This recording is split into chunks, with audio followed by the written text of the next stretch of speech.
Bakit hindi po malampasan ni Pi ang presyong 0.75?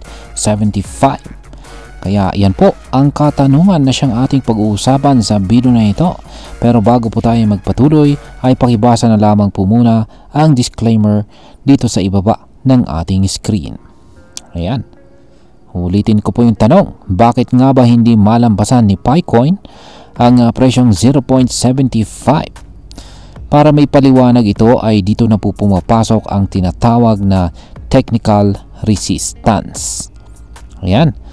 Dalawang beses na pong tinangkang basagin ni Pi ang presyong 0.75 na price level. At pare-pareho po itong nabigo.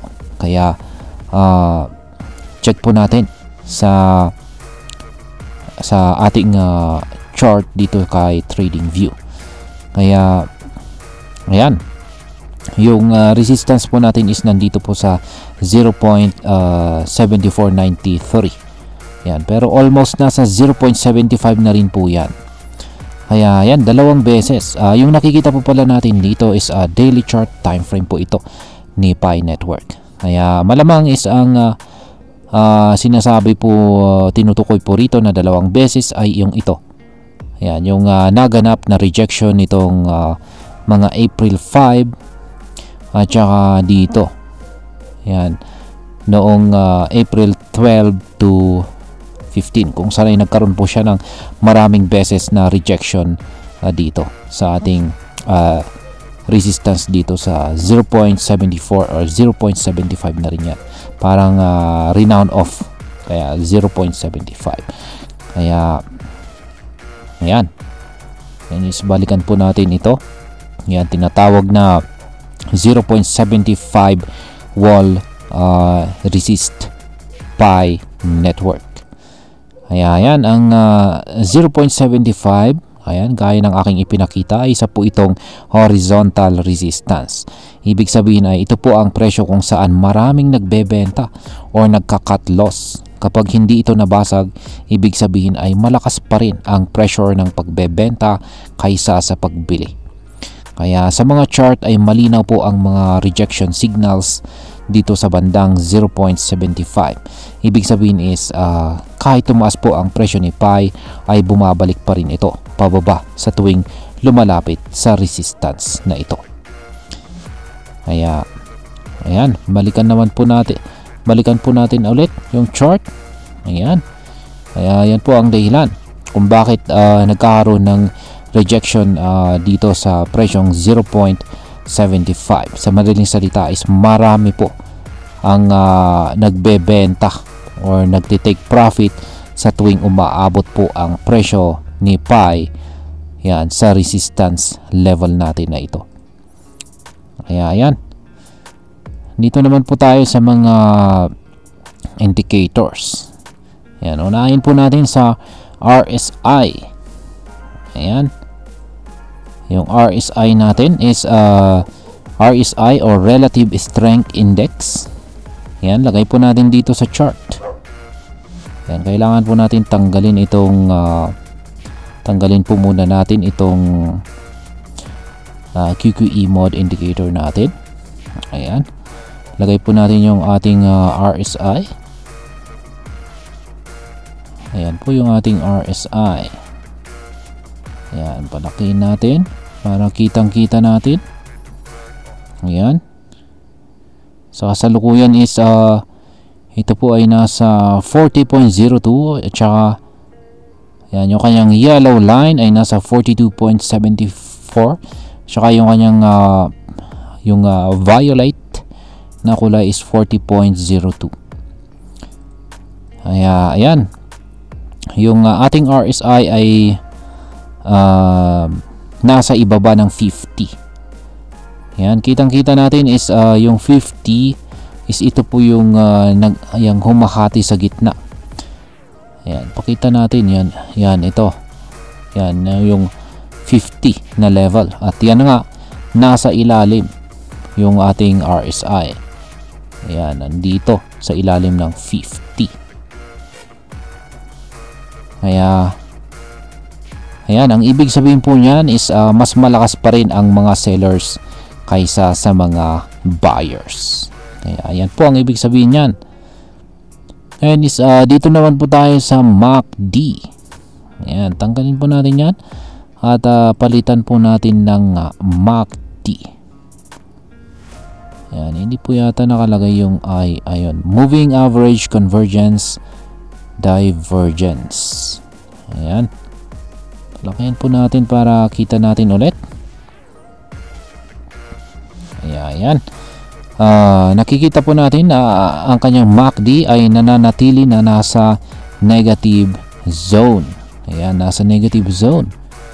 Ayan, kitang-kita natin na ayan, yung kulay blue na linya is negative 0.0504. Yung kulay orange is nasa negative 0.0599. Kaya ayan, nasa negative nga. Kaya ibig sabihin is wala pang indikasyon ng bullish crossover. Yan, maliban po dyan is wala po tayong bullish crossover. Kaya ibig pong sabihin is wala pa talagang sinyalis ng isang solid na pag-akyat sa presyo. Kaya ayan. Ngayon is tanggalin po natin ito. Yan, meron din tayong isang pattern dito, isang triangle pattern. Kaya panuorin na lamang po ninyo yung aking technical analysis kanina para sa pattern na ito. Pero ayon po rito sa balita is meron daw po tayong isang symmetrical triangle pattern na dati ay sinubukang basagin pataas ni Pi, pero ngayon ay nagsisilbi na itong isang resistance. Yan yung meron na rin po itong Elliott wave theory. Ayan, pero hindi kasi tayo gumagamit ng Elliott wave theory. Kaya hindi ko po maipapakita sa chart. Hindi rin po sila nagpakita ng chart dito. Kaya ayan, wala akong makipapakitang illustration. Ngayon is sa mga nakakaintindi po dyan ng Elliott wave theory ay kasalukuyang nasa ikalimang wave na po ng downtrend itong si Pi. Kaya kung totoo ito, posible pong bumagsak. Posible po siyang bumagsak hanggang sa presyong 0.30 batay po sa Fibonacci retracement levels. Kaya yan, ang baba po niyan 0.30. Tignan po natin sa ating chart. Ayan. Ayan po. Dito na po yan. At least wala pa sa bottom price. Kasi yung bottom price natin is nasa 0.0974. Kaya yan. Sobrang baba na po yan. Kapag 0.30. Marami po sigurong nakaabang na bibili dyan. Ayan, balikan natin yung balita. Ayan, base daw po yan sa Fibonacci indicator. Yung 0.30 na yan. Kaya yan. Ngayon is sa madaling salita, ang mga technical reading ay hindi po pabor kay Pi sa ngayon. Mahina pa ang momentum niya at maraming hadlang bago po siya makabalik sa kanyang dating sigla.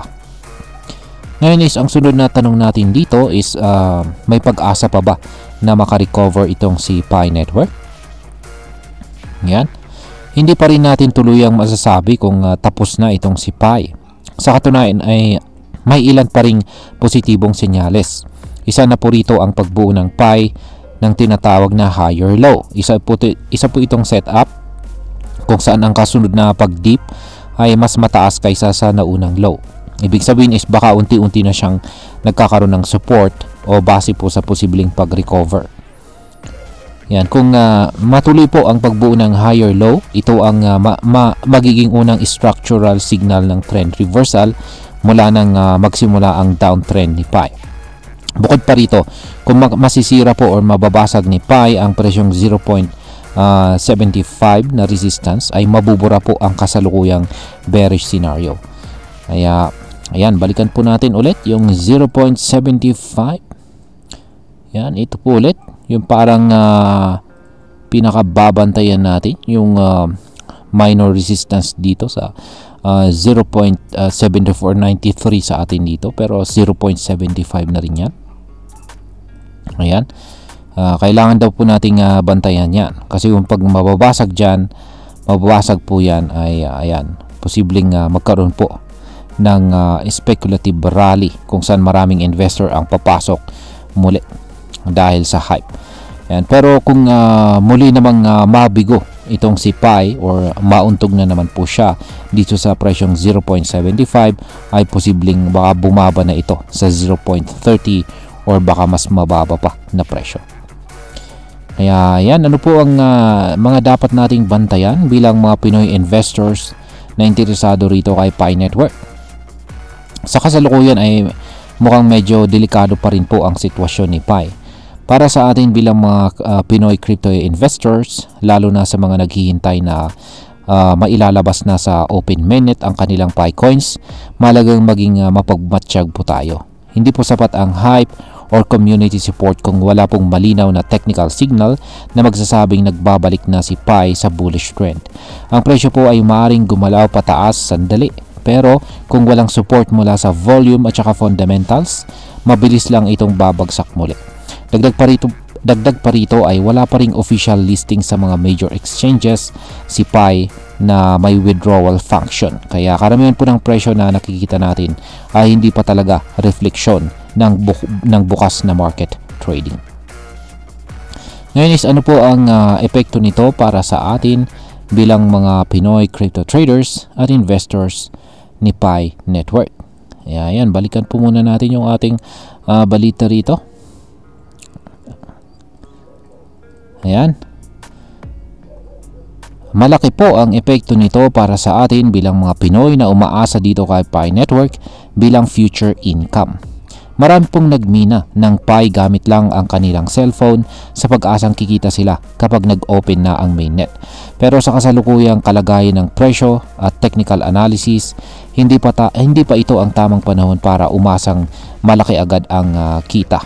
Kung ikaw po ay isang investor na bumili po ng Pi sa mga OTC markets, mag-ingat ka pa lalo dahil volatile pa rin itong si Pi at malabo pa ang short-term recovery nito. Maaari ka pong malugi kung bibili ka kaagad-agad. Dapat ay laging meron po tayong strategy tulad po ng paghihintay sa breakout sa 0.75 at pagtingin sa mga volume confirmation. Bilang panghuli ay ang masasabi ko naman tungkol dito ay si Pi ay isang interesting na project naman, pero hindi pa siya handa sa full scale trading. Ang nangyayari ngayon ay isa lamang sa mga maraming pagsubok na kailangan po niyang lampasan bago po tuluyang mapatunayan ang kanyang sarili sa crypto market. Ayan, ang technical resistance naman na nakapwesto sa presyong 0.75 ay hindi lang simpleng presyo. Isa itong pader. Isa itong matibay na harang na siyang sumasala sa hype at tunay na momentum. Kaya kung gusto talaga nating sumabay dito sa paglalakbay ni Pi, ay gawin po natin ito ng may sapat na kaalaman at saka risk management. Huwag po tayong basta-basta maniniwala sa hype, bantayan ang developments, at higit po sa lahat ay intindihin natin ang mga technical indicators kahit pa unti-unti lang. Kaya yan, hanggang dito na lamang po tayo sa video na ito mga ka-crypto. Marami pong salamat sa panonood, ingat po tayo lagi at God bless po sa ating lahat.